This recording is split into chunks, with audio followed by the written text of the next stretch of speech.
round of applause for Gonda Silly Cultural Dancers, ladies and gentlemen. Thank you so much for that electrifying performance.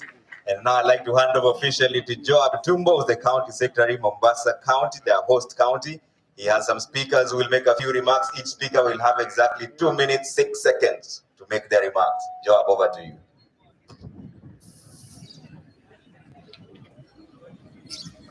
Thank you, Trevor, for being firm on time. When I grow up, I want to be Trevor Obijo.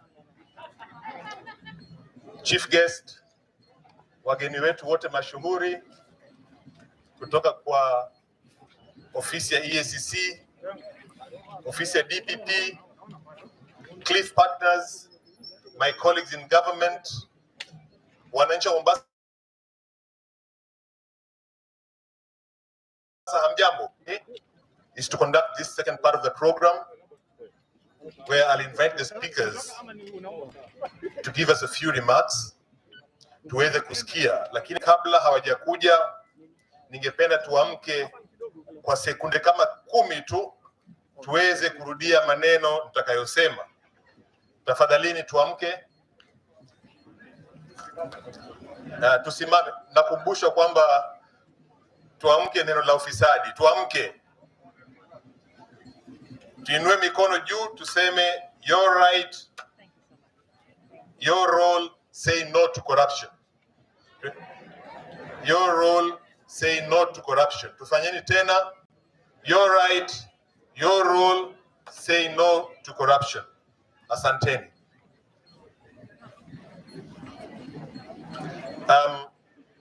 As we embark on the speeches, I kindly ask the County Commissioner of Mombasa, Mr. Gilbert Kitio, or representative, to please come forward and give his few remarks.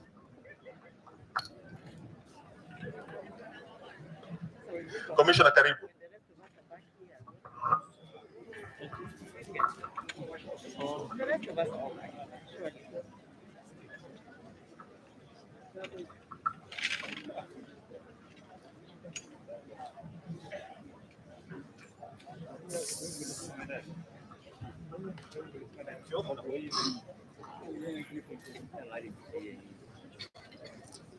Thank you very much. Our guest of honor today, officials from the EACC and the office of the ODPP, all protocol observed. Wananchi amjambo. We have only been assigned 2 minutes to say jambo and to say karibu. And I will follow that to the latter. First of all, I want to thank the organizers of this event, mainly the EACC, for choosing Mombasa to host this international event. So tunawakaribisha Mombasa. Personally, and the people of Mombasa, we have learned a lot in the 1 week that we have had these activities around here, and we hope it will change the way we do things. If I may speak in Kiswahili kidogo, sababu sisi wapwani ni watu wa Kiswahili. Hii siku ni siku muhimu sana, kwa sababu inaangazia mambo ya maadili yetu kama taifa na kama watu binafsi. Na tunaomba kwamba sisi wananchi tushirikiane na yale vyombo vya kiserikali ambazo zimewekwa kuangazia haya mambo ya maadili mema. Tunajua kwamba watu wengi ni wazuri, lakini pia kuna baadhi ya watu ambao maadili iko chini, na ni sharti tusaidiane kama taifa ili tuwe na taifa ambayo iko na maadili mema hata zaidi. Kwa hivyo sitasema kupita hapo. Mimi nawakaribisha wageni wote ambao wamefika Mombasa hii, ikiwemo wakubwa kutoka kwa Attorney General's Office, EACC, ODPP, na pia wale wa County Government of Mombasa. Asanteni sana, tuko pamoja, and we will fully support your programs here in Mombasa as the national government. Asante sana, God bless you all. Thank you. Asante sana Bwana Commissioner kwa maneno ya busara ambao umepatia wananchi wa Mombasa na wageni wetu. It is now my honor to invite the County Assembly Speaker of Mombasa, Mheshimiwa Harub Katri.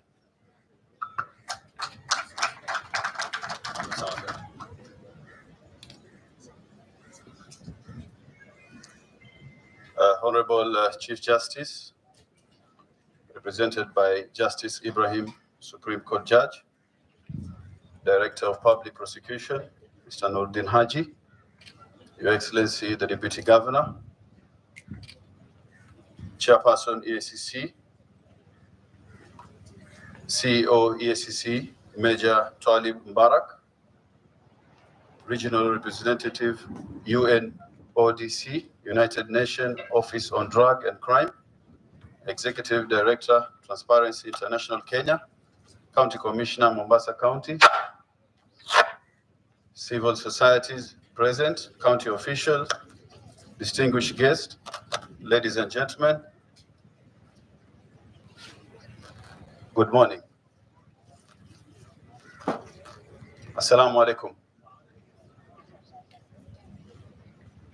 It is my distinct honor and privilege to appreciate the United Nations for declaring this day a commemoration of International Anti-Corruption, whose sole aim is changing our stance on corruption.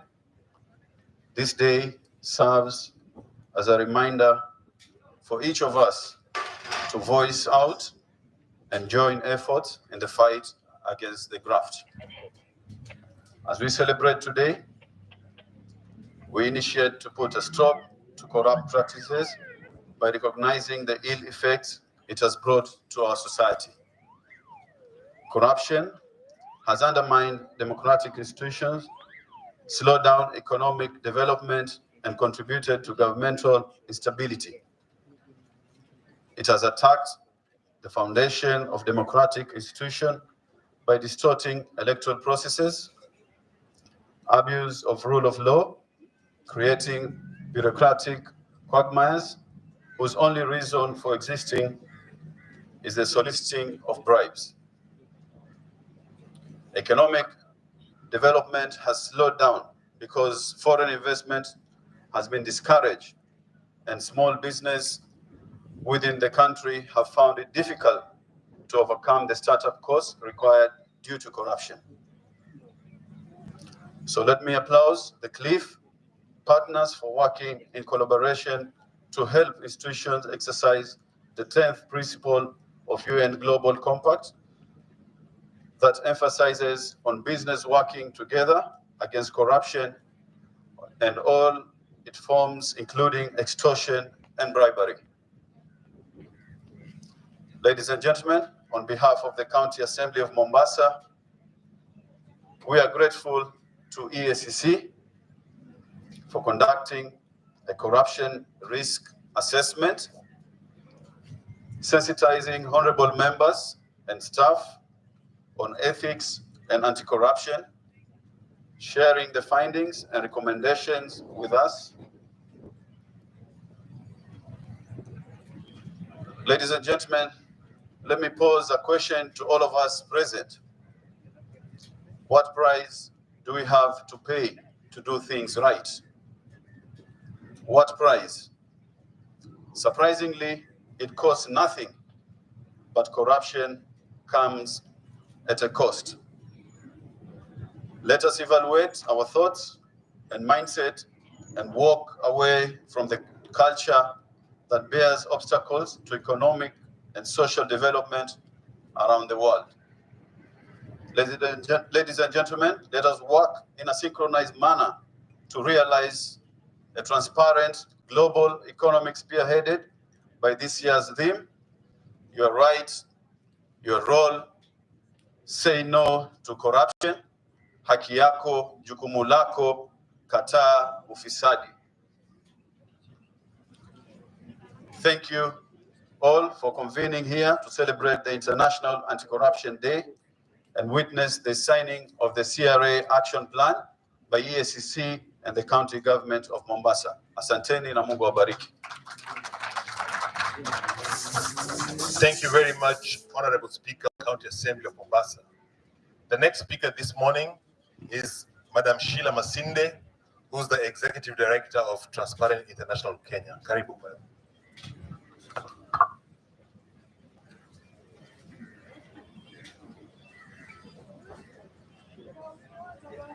Tumkaribisheni tafadhali.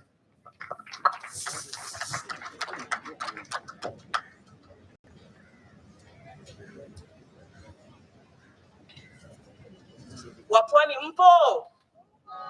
Wapwani mpo? Akina mama hai. Akina baba mwasemaji hello.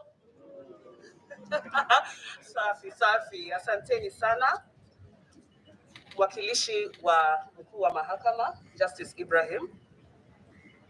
Mkuu wa mashtaka, Commissioner wa EACC Sophie, na pia mkurugenzi mkuu wa EACC, Commissioner wa County, Speaker wa County Assembly ya Mombasa na wengine ambao wamefika hapa, nikisalimu istihaki zote ya wote walio hapa na wasalimu. Nikiwa hapa na wakilisha shirika la Transparency International Kenya, na sisi katika Kenya Leadership Integrity Forum tukiketi hapo tunawakilisha mashirika yasiyo ya kiserikali, na sisi kama civil society organizations hivi leo tuko na ujumbe mfupi tu, kwa sababu tunajua ya kwamba siku hii ambayo tunaadhimisha siku ya International Anti-Corruption Day ni ya mwisho kabla tuende katika uchaguzi tarehe 9 Agosti 2022. Na ujumbe wetu ni ya kuwa, kwa sababu wito wa leo ni kuwa ni haki yako, ni jukumu lako kataa ufisadi, na njia mwafaka ambao nyinyi kama wananchi mnaweza kukataa ufisadi ni kukataa wanasiasa ambao wameshtakiwa ama wameshukiwa kutenda tuhuma za ufisadi. Sasa tuna ujumbe pia kwa vyama vya kisiasa.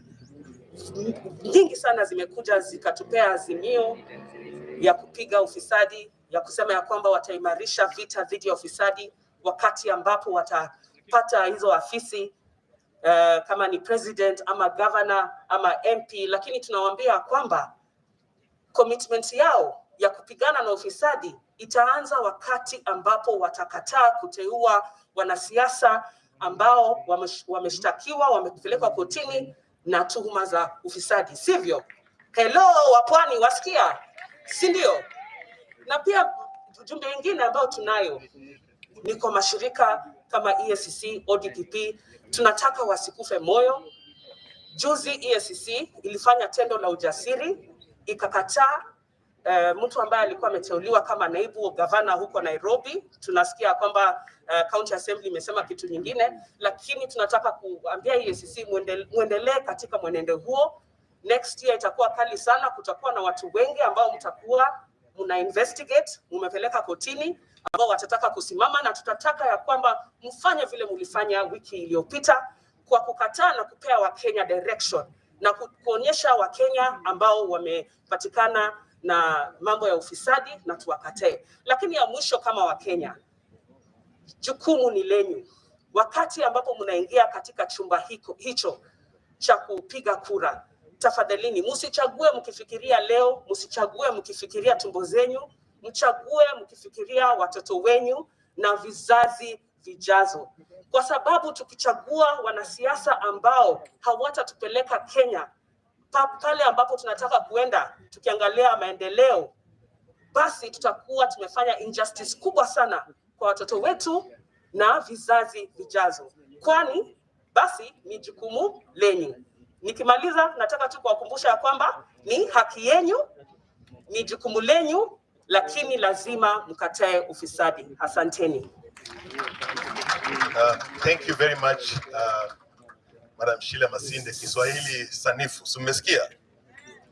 We also have our partners at this point where I'll invite Mr. Neil Walsh, the regional representative of UNODC.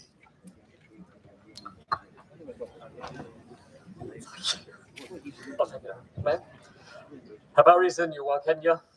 Good morning, Excellencies, ladies, gentlemen, all protocols observed. Thank you very much for giving us at UNODC the honor to come and speak with you all today. We really appreciate it. Countering corruption requires all of us to be involved, to stand up, to say no to the opportunities of corruption. That's not an easy thing to do. In fact, it's one of the loneliest spaces for us to occupy. To stand up and say no to an opportunity that might be incredibly tempting. And that's why the work that we do together with UNODC, with you across government, across civil society, across academia, across the private sector, is vital. Economic security is your national security, and the ability to work together limits and counters corruption. And the fact that you've come out today, the fact that you're sitting here being kind enough to listen to me and my colleagues and our friends speak, makes an enormous difference. It means that you care. You, your families, your kids, you care about this. You are the future of your society, and that is enormously inspiring for us to see. Within my organization that I'm lucky enough to represent here in Eastern Africa, we're doing work with all of you to help bring criminals to justice. The work that my colleague Charity and Jen are doing is helping your police, your prosecutors, your defenders to bring people to justice. And that's what this is about. It's working for you, with you, to turn the UN Convention on Corruption into a reality. We work together, we make a real difference in the societies that we serve. And to be here with you today shows that we all care about this. And we at UNODC, we are your partner in driving this work forward, in countering corruption together, in making our society here in Kenya and in the region a safer and a better place. So thank you for being here, thank you for listening to us, and thank you most of all for giving me the honor of speaking with you today. Thank you very much. Asante sana. Thank you very much, Neil. We have a team from Kwacha Africa who will give us a brief entertainment as I invite Mr. Twali Mbarak, Major Twali Mbarak, who will then drive the protocol issues moving forward, invite the ODPP, the governor, and the rest of the program. Can we have Kwacha Africa moving in? Kwacha Africa, the floor is yours. Kwacha Africa. Fanyeni bidii kidogo, Kwacha Africa. Kwacha Africa, we're trying to catch up with time. Just come in front. There they are. You have about 3 minutes for your performance, Kwacha Africa. All right. Asanteni sana. In the meantime, Jomvu Women Group also get ready. Jomvu Women Group also get ready. You had 2 songs, you only did 1. We'll allow you to do the next one as well. Jomvu, get ready. This is Kwacha Africa. Go ahead.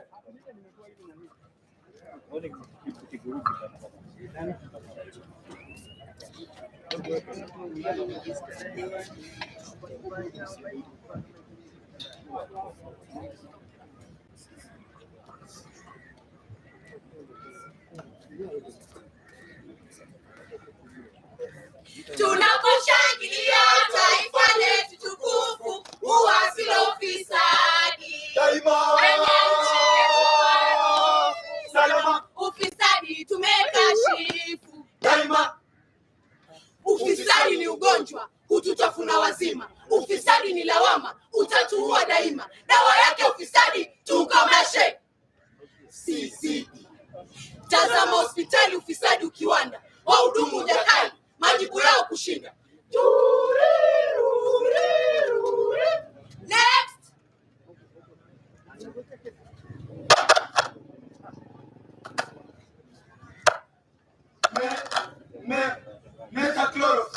Metakefi. Hizi dawa tanunua. Kwa nini? Na ziko pale. Hizo zimechukuliwa. Lakini sisi tumbele. Ama chota tapatiwa. Hatuna pesa. Mtibule. Nyenye. Wanangu nataka wale. Kama una, songa mbele. Next. Ukifika mashuleni, ufisadi umetanda. Watoto wasoma chini, kila kitu kimevunda. Walimu wamo sokoni, shuleni hawajashinda. Au toze mapeni, ujui anapokwenda. Mwalimu Changawa, wewe ni mwalimu wangu. Waja darasa gani? La kwanza sijawa tangu. za ujenzi. Wewe na basi tutalienzi. Lipa pesa za kurunzi na ulipe za upanzi, kisha lipa za ushinzi. Wewe takula si panzi. Mwalimu wa serikali, shule waifanya gali, Sio ya bure sukuli. mwame kuwatakili. Muwezi songa mbali. Ashomima television. Tafurushwa kama buni, tafukuzwa kama nyuni, taondoshwa kama buni, tadondoshwa kama kuni. Sababu yake jamani, ufisadi. Mekuwini sasa siombe polisi, ufisadi uhalisi. Usipatwe na maasi ukashtaki polisi, hapo ndipo utahisi mfisadi ajikisi. Taona nyingi tetesi, ubakie mwenye kesi. Afisa! Afisa! Afisa! Hey, iko shida gani? Unataka kitu gani? Unasumbua afisa? Kwa nini? Mwezi kutulia nyumbani. Nashtaki ubakaji. Amenibaka Bahaji, tena mwingi wa ujaji. Amesema ukuaji. Kwa hivyo Nataka mkamhoji, aadhibiwe, sitaji. sasa si hawa walikuwa hapi. Afande! Yaani ndugu, polisi sio snifa papi. Utaeleza walikubaka wapi, ukarespondi vipi, tena walikuwa wangapi, na damage kwenye riparian land ilikuwa ipi? Si unajua nani kama wamenini na umenini nininio tu ndio itanini, au sio nani? Umekuja mlungula, maaskari wakala wakafanza yenye ila kutupakazana hila, ndiyo yote ya salala. Ndiposa sisi kwa jahalisi mekariri kwa upesi, tena kwa ufanisi. Tawasii sisi tuepuke ufisi, ufisadi tuondoshe, meja tele kasheshe. Ufisadi tuondoshe, ni mbaya situwashe. Ufisadi tueleweshe, ni adui tukomeshe. Naishi na tumaini, najitolea daima Kenya. Hakika ya bendera ni uthabiti wangu, nyeusi ya mwananchi na nyekundu ni ya damu, kijani ni ya ardhi, nyeupe ya amani. Daima mimi Mkenya, mwananchi mzalendo. Asanteni sana Kwacha Afrika, na mambo kama haya tutakana mtufanyie kila wakati ili wananchi wakumbushwe kwamba kweli janga la ufisadi lazima tulimalize. Jomvu Women's Group tafadhalini. Jomvu Women's Group. Jomvu Women Group. Jomvu Women Group. Jomvu Women Group, the floor is yours. Mwendo, mwendo, mwendo.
Asanteni sana Jomvu Women's Group. Nafikiri nyote mliona tulivyoita Jomvu Women's Group, waliotangulia ni wanaume. It is now my honor to welcome the Secretary and CEO of the EACC, Mr. Twalib Mbarak, ili aweze kuendeleza program. Karibu Mr. Mbarak.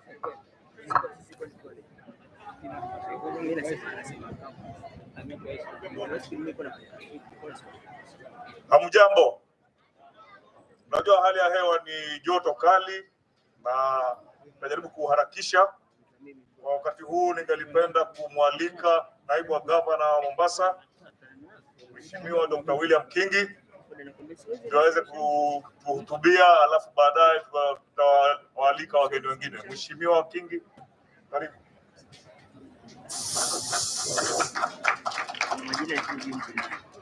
Hamjambo nyote.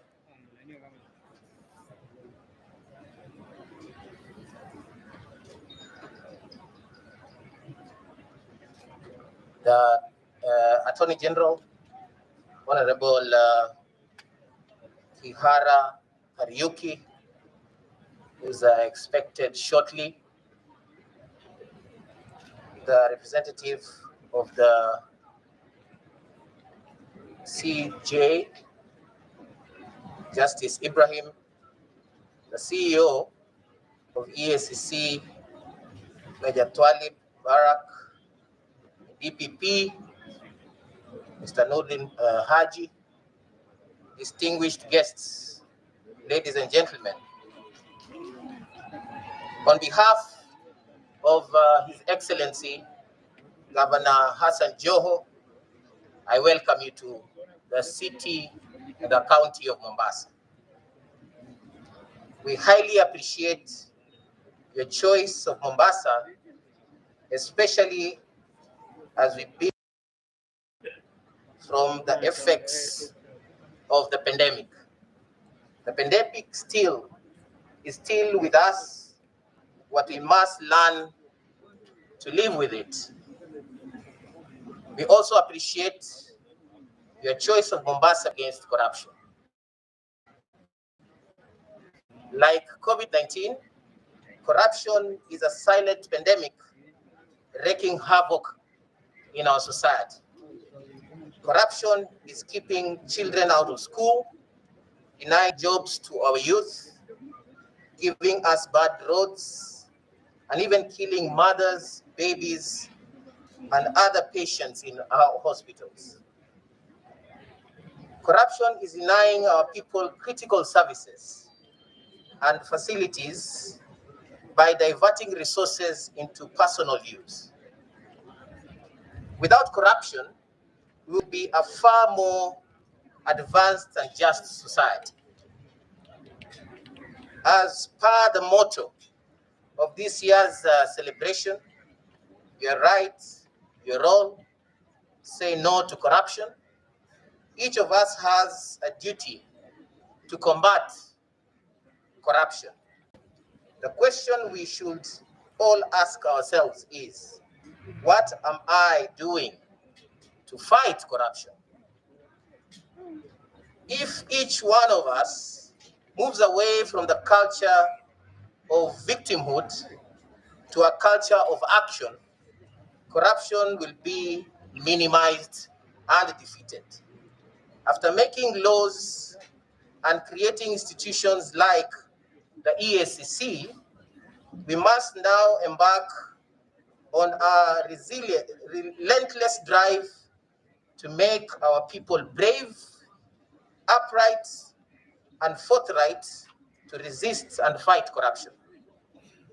If we raise the moral bar of society such that our people see corruption for what it is, as a threat to society, then we will defeat corruption.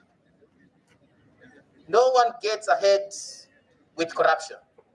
Instead, we all sink into a breakdown of society, economic collapse, and hopelessness. The prudent use of resources, functional as institutions, is good for us all. Even as we celebrate the gains of devolution, we must also focus on the threats that devolution is posed by corruption. A casual assessment will reveal that not all counties have performed well.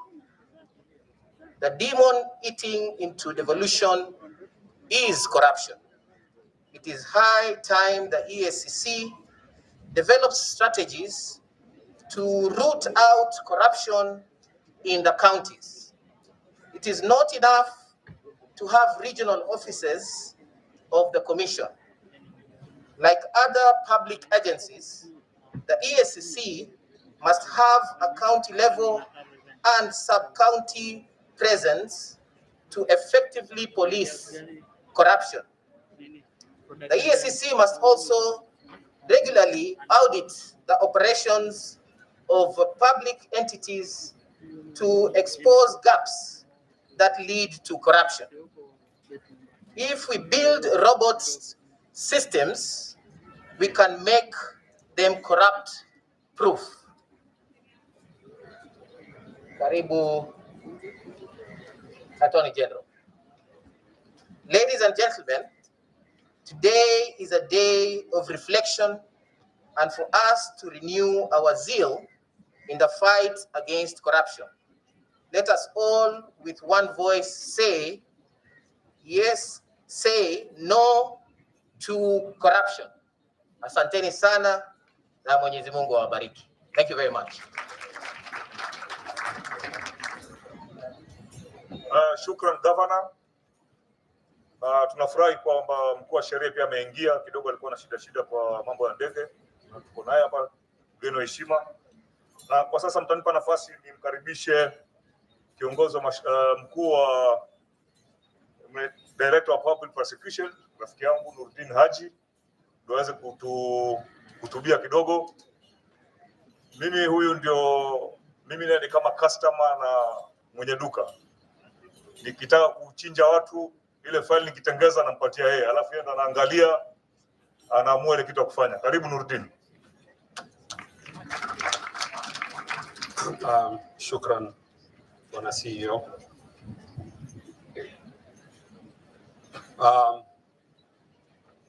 Nilikuwa niko na speech ndefu lakini sitaisoma speech. Nitazungumza tu maneno machache. Kwanza nataka kuwashukuru sana nyinyi wananchi watukufu kuja hapa. Manake ni heshima kubwa kwenyu nyinyi kuja kutusikiza sisi. Sisi ni wafanyikazi wenyu na nyinyi ndio mmetupa majukumu haya ya kuweza kufanya kazi hii ya kupambana na ufisadi. Kwa hivyo nawashukuru sana kwenyu nyote kuja hapa kutusikiza.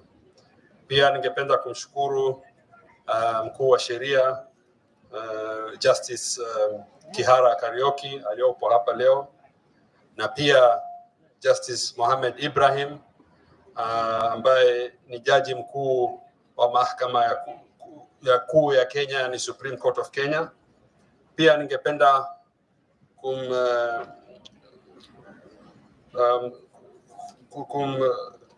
kumrecognize Commissioner Sophia Lepuchirit ambaye ndiye makamu wa EACC, makamu mwenyekiti wa EACC.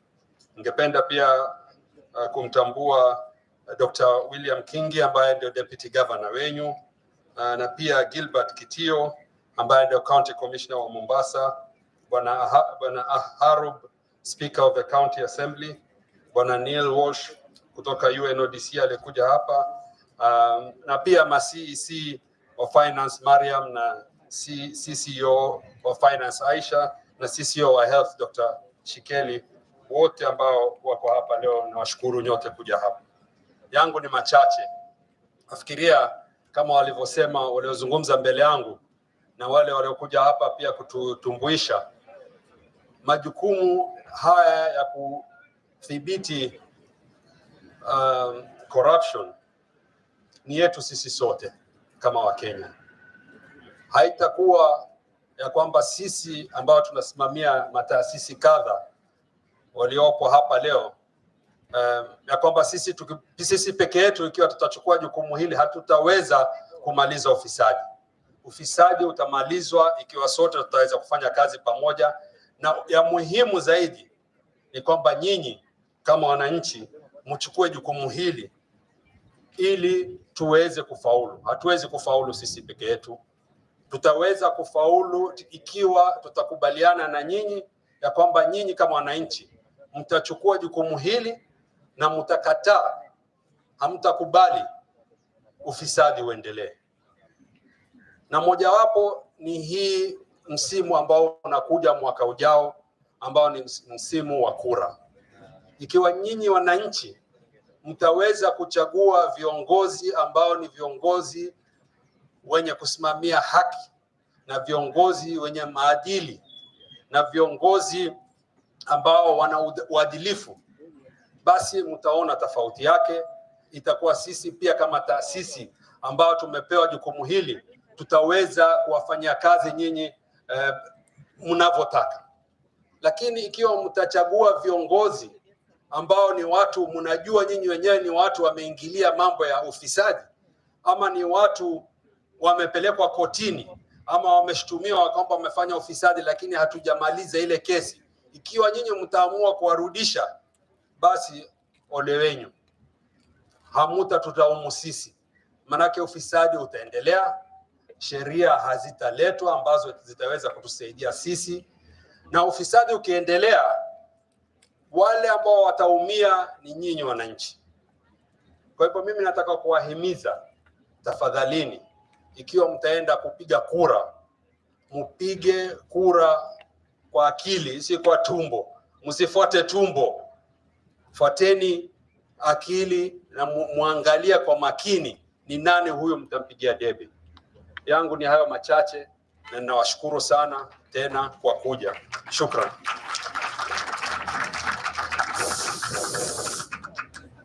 Sasa hapa kuna shida. Nurdin ametia system mpya, anasema kila kitu ni Kiswahili. Kwa sasa mbio wakati namwalika Hakimu Mohamed Ibrahim ambaye anamwakilisha Jaji Mkuu. Nitaka polepole hapa nianze kupendua speech yangu ndio itoke Kiswahili ile ambayo ni safi kabisa. So kwa wakati huu ningelipenda kumkaribisha Hakimu Mohamed Ibrahim ambaye anamwakilisha Jaji Mkuu azungumze na nyinyi. Karibu.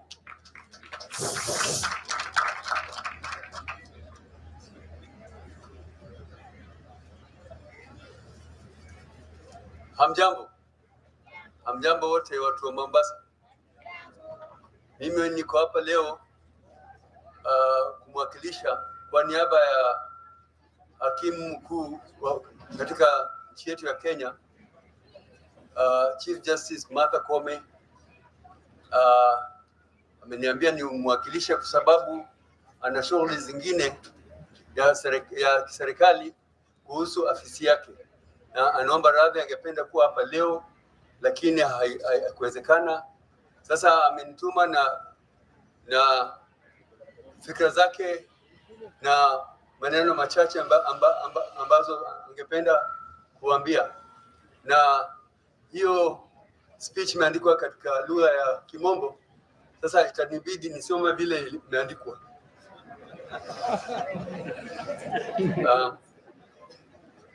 The Honorable Justice Retired Paul Kihara Kariuki, Honorable Attorney General of the Republic of Kenya, representing His Excellency Honorable Uhuru Kenyatta, President and Commander-in-Chief of the Kenya Defence Forces, the Governor, Mombasa County, Governor Hassan Ali Joho, and Deputy Governor, Honorable Kingi, Director of Public Prosecution, Honorable Nurdin Haji, Chairperson of Ethics and Anti-Corruption Commission, Archbishop Emeritus Dr.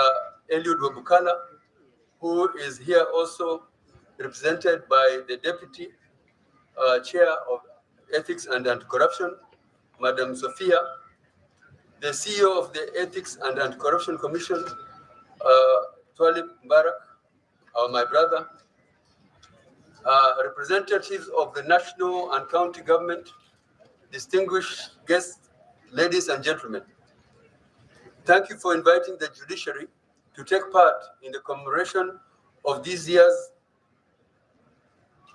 International Anti-Corruption Day. Corruption undermines national development and the society's moral fabric. Rampant corruption has led to inequitable distribution of public resources and undermined the delivery of social welfare programs like education, health, housing, amongst others in our country. In addition, it has undermined our country's competitiveness by having a negative impact on the investment environment, resulting to a reduced foreign direct investment.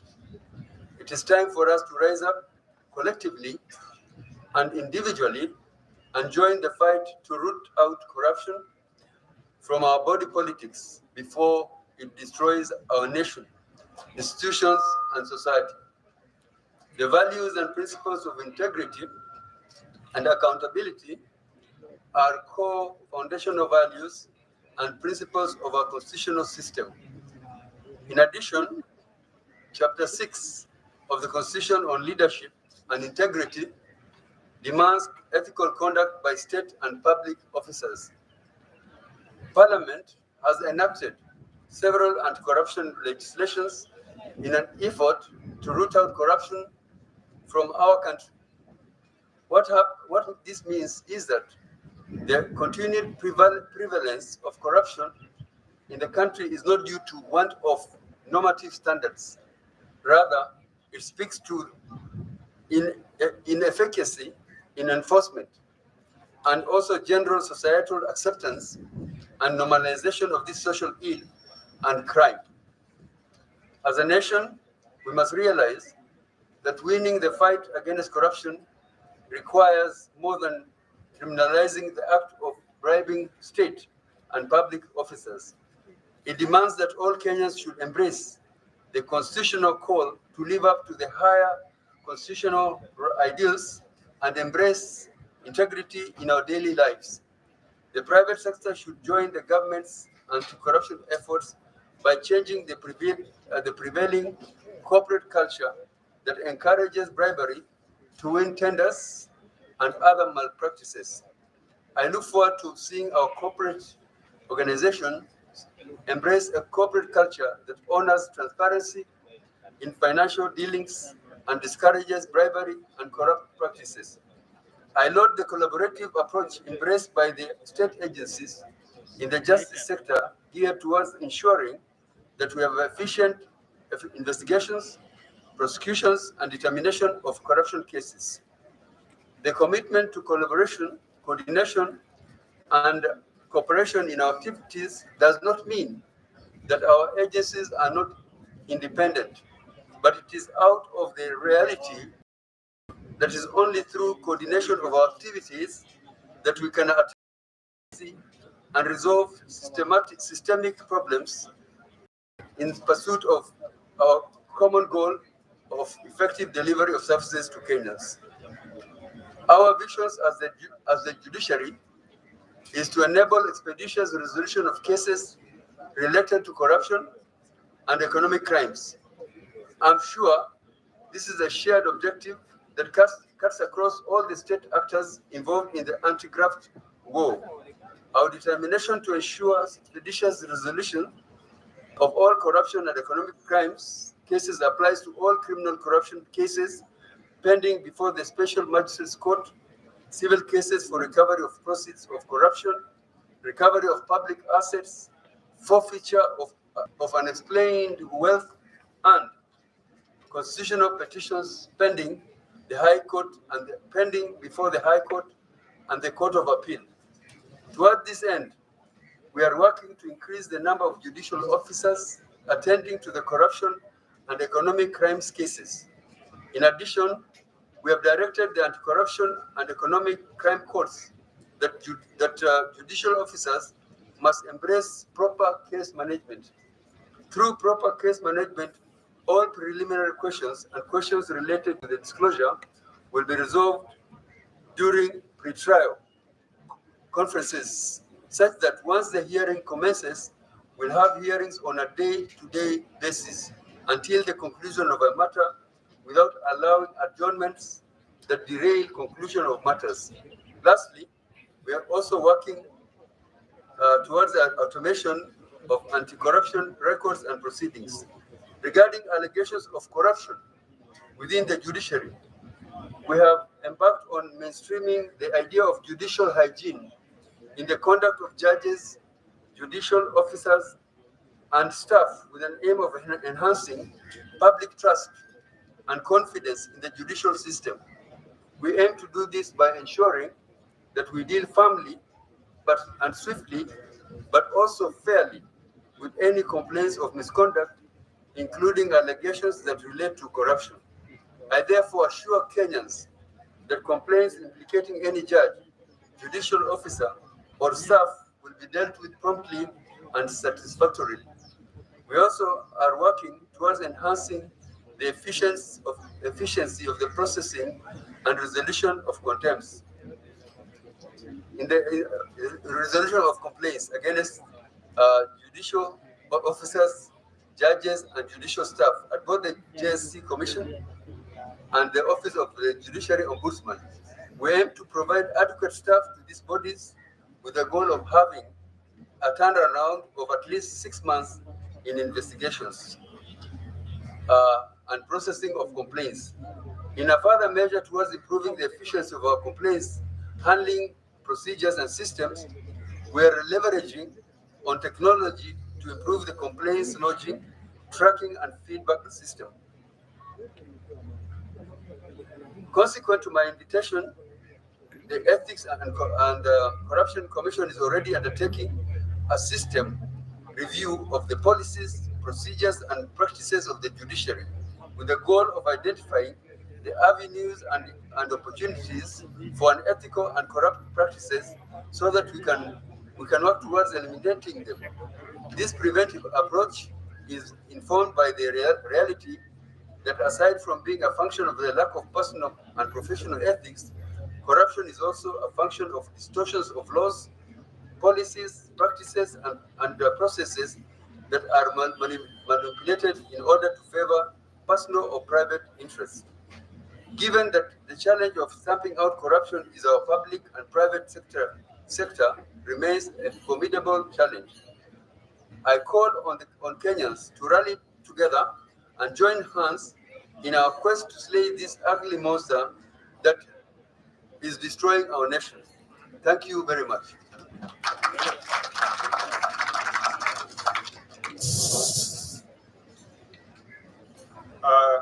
Shukran Hakimu Mohamed Ibrahim. Nilikuwa naongea na spika wenu hapa, nikamwambia mimi nataka kumpiga Nurdin 3-0. Niongee kwa Kiingereza, Kiswahili na Kigiriama. Agiriama muhiko. Muhaha. Muna balansi murre Kigiriama hedu Kiswahili. Senzi mandarira. Machero.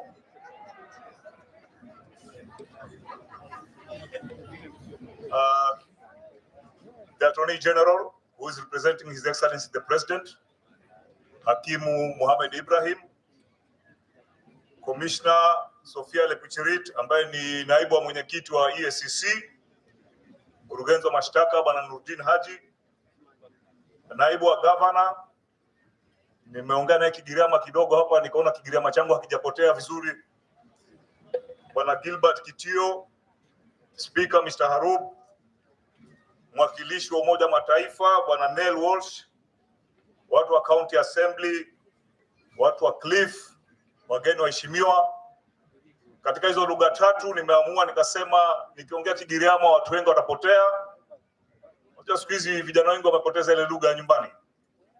Na nikiongea Kizungu pia itakuwa si mzuri sana, lakini sasa tumeamua wacha niongee Kiswahili na hotuba yangu itakuwa fupi kwa sababu jua ni kali. Nilikuwa nikiona wale dancers pale wakicheza, nyinyi mlikuwa mnaona wanacheza lakini walikuwa wanachomeka na zile kabro. Kitu muhimu kwa siku hii, mwaka wa 2003 Umoja wa Mataifa uliamua kuwa kutakuwa na siku maalum ya kupambana na ufisadi na ikaamua kuwa tarehe 9 Disemba, hiyo ndio siku ambayo itakuwa siku maalum. Ufisadi umeleta shida nyingi, sio kwa nchi ambazo zinaendelea peke yake, hata nchi ambazo ziko mbele. Mwezi huu wa Disemba, John Biden, rais wa Amerika, ametoa mkakati mpya wa kupambana na ufisadi katika Amerika. Kwa hivyo msidanganye kuwa hii shida ni shida ya nchi maskini au nchi ambazo zinaendelea peke yake. Na ufisadi mara nyingi unaangazia kulingana na ile jamii vile iko. Tunaweza piga kelele kuwa vitengo vya kupambana na ufisadi havifanyi kazi yake, lakini hebu tujiangalie vizuri. Mimi nilipokuwa shule, hapo ilikuwa mwaka wa 70 na nilifanya mtihani wangu wa kidato cha primary 1979. Wakati ule ilikuwa kuna Land Rover inakuja pale kwa shule, inabwaga examination paper na inaenda. Hakuna kitu inaitwa leakage. Ile hapa Waswahili wa Mombasa wanaita gomba. Hakuna gomba, huwezi pata. Lakini kulikuwa hakuna askari kwa classroom, wala hiyo gari ilikuwa haiwi escorted, kwa sababu kulikuwa na uaminifu katika jamii. Leo huwezi kufanya kitu kama hicho.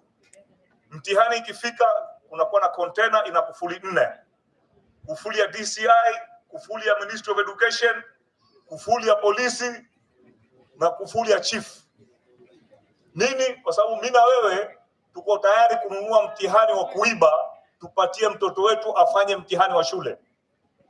Yule mtoto akijua ameenda secondary school kwa sababu babake alimnunulia mtihani, wewe ni kiongozi aina gani utakuwa unaleta katika nchi? Leo tunapiga kelele, tunasema Wizara ya Elimu imeshindwa kudhibiti mambo ya kuchoma dormitories, na tunalaumu serikali na kulaumu waziri. Na shida sio waziri wala serikali, shida ni sisi wazazi. Tumeharibu watoto, tumekataa kuwakazia. Siku hizi mtoto ana mwaka mmoja amepatiwa smartphone. Ulikuwa mtoto ana mwaka mmoja unampa smartphone, akifika miaka 20 atataka nini? Ile vitu ameona kwa TV, ile vitu ameona kwa smartphone.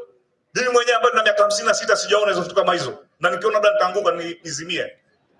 Sasa ukipatia mtoto mwaka mmoja, kitu gani unataka?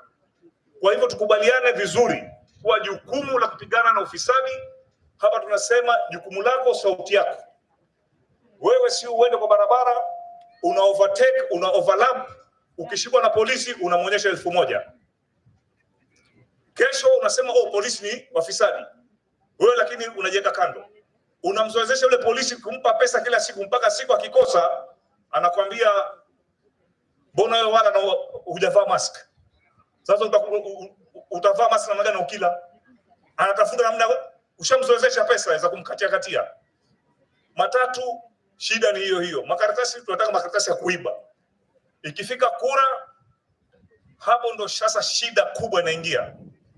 Na sisi hatupigi siasa, kwa sababu tunasema ukitaka kumaliza ufisadi kuna nguzo 3 ambazo lazima uwe nazo.